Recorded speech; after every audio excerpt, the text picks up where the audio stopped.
All right, Jesse on Fire, welcome back to the channel. So my face looks orange. And you wanna know why? Because I spray tanned it.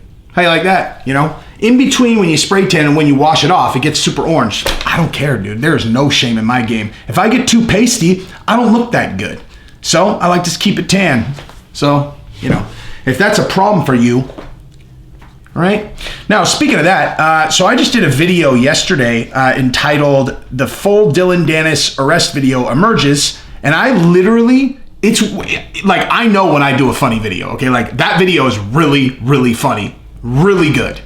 So when I got age restricted by the higher ups, I literally tried 5 different ways to upload it and it not get age restricted. And what I realized is what it was triggering it was just the video of the altercation itself. Like they are not into public altercations, these guys. So if you didn't get suggested the video that I did last night, please go to my page and watch it because it's hilarious. It is inevitably going to be better than the video that you're about to watch, even though this one will be pretty good too. But trust me, go watch the video I did last night, Dylan Dennis full arrest video. If you don't laugh, there's something wrong with you. I laughed every time I watched it. Anyway, so let's talk about Nick Diaz. Okay, so Nick Diaz did a very interesting interview with Brett Okamoto. Now, full disclosure, for a guy who has an MMA YouTube channel, I don't watch a lot of stuff like that, or at the very least, I catch little bits and pieces of things like that. I definitely do not sit and watch a 30 or 40 minute interview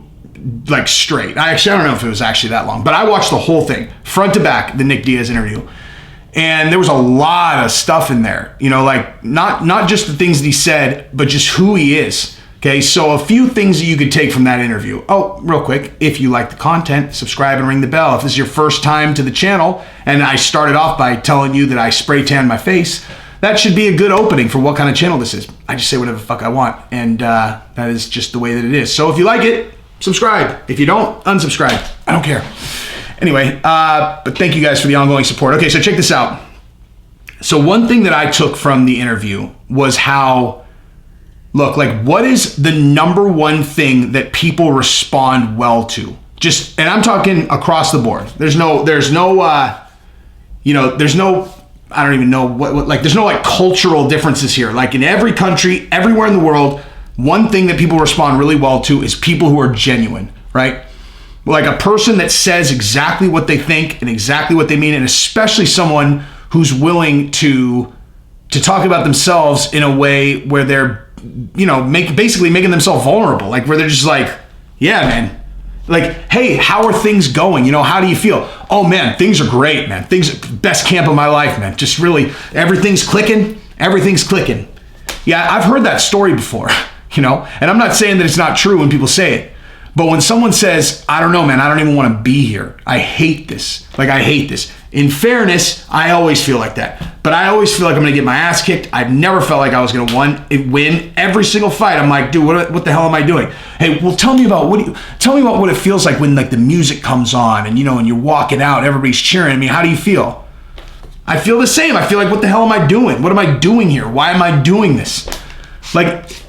That's why people love the Diaz brothers. Okay. Just absolutely no filter, no BS, the absolute most genuine people there are. Now, look, I don't know. I think you can be genuine and be a lot less kind of whatever the Diaz brothers are than they are. But the point is that they are exactly who they are. They're going to tell you exactly what they think.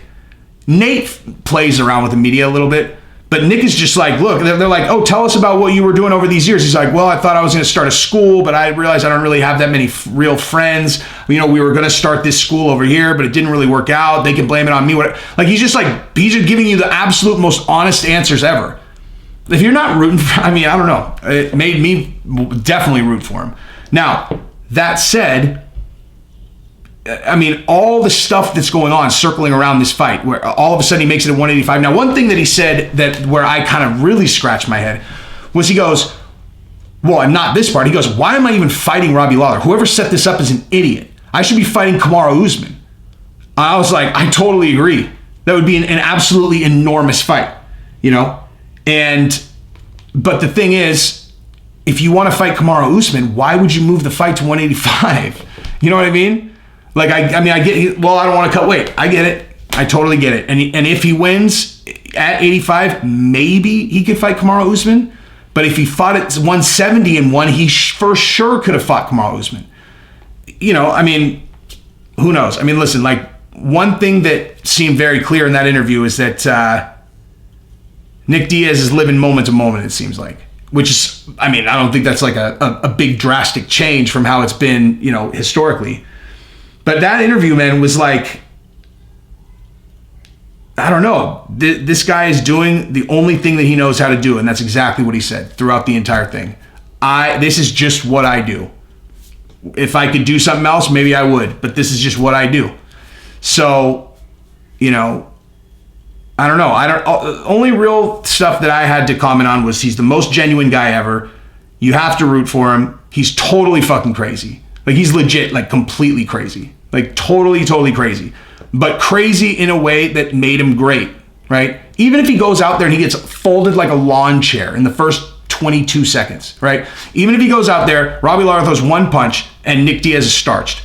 Like, Nick Diaz unequivocally was great, okay? His career is that of a great athlete, an elite athlete who is going to be remembered in the Hall of Fame forever. So no matter what happens here, his legacy is cemented. He could go get hit by a car tomorrow. Legacy cemented.